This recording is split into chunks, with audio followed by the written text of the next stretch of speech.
Piranha झील का रहस्य। ब्राजील के घने जंगलों के बीच स्थित थी एक रहस्यमयी झील, एल सिएलो लेक। सदियों से गांव वाले कहते आए थे कि यह झील शापित है। वहां जो भी गया कभी लौटा नहीं।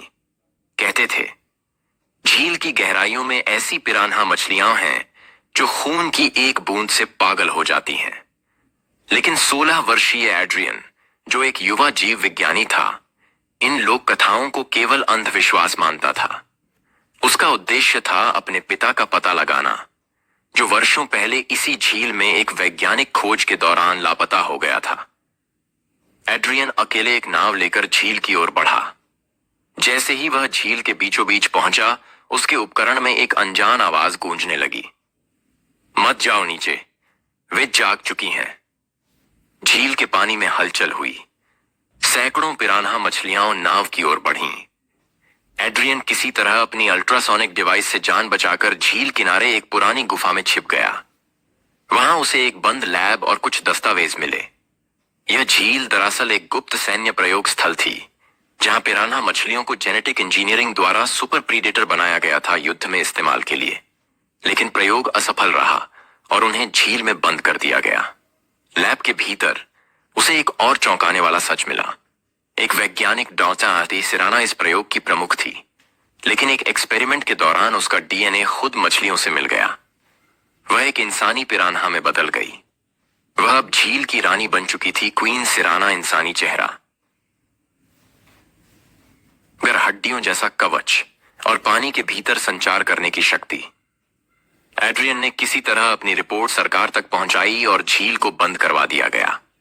लेकिन सिराना खत्म नहीं हुई।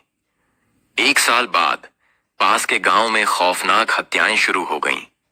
इंसानी शरीर पूरी तरह कुतरे हुए मिलते। सिराना और उसकी म्यूटेटेड पिरान्हा अब झील से बाहर निकलने लगी थीं, पानी से जमीन तक। उन्होंने इंसानों की भाषा, चाल और दिमाग का कुछ हिस्सा सीख लिया था। एड्रियन ने एक बायोसोनिक वेपन बनाकर सिराना से सीधी भिड़ंत ली। उसने सिराना से कहा, तुम इंसान थी, तुम बदल सकती हो, बहुत देर हो चुकी है, कहकर सिराना ने हमला कर दिया। एक भीषण विस्फोट के साथ झील सील कर दी गई। पर यह अंत नहीं था। झील की गहराइयों में सिराना ने मरने से पहले एक भ्रूण छोड़ दिया था, उसका डीएनए उत्तराधिकारी। सालों बाद एक ग्रामीण महिला को एक अजीब आकृति मिली। उससे जन्मी एक बच्ची माया सामान्य लगती थी, पर उसकी आंखों में पानी की चमक थी और वह झील के पास जाकर मुस्कुराती थी, जैसे वह वहां किसी को जानती हो। माया धीरे धीरे पानी से बातें करने लगी। झील की मछलियां उसके इशारों पर चलने लगीं। जब झील के पास बना एक्वा रिजॉर्ट मछलियों के हमलों से तबाह हुआ, एड्रियन, अब वृद्ध को, पृथ्वी को फिर बुलाया गया। उसने देखा कि माया अब सिराना की शक्ति के साथ जल की नई रानी बन चुकी है। एड्रियन बोला, तुम सिराना की बेटी हो, लेकिन इंसान भी हो। तुम्हारे पास चुनाव है। माया की आंखों से आंसू गिरा। पानी शांत हो गया। उसने खुद को झील में समर्पित कर दिया। कहानी खत्म नहीं हुई। कुछ साल बाद एक बच्चा झील के किनारे खेल रहा था। उसने झील में एक पत्थर फेंका।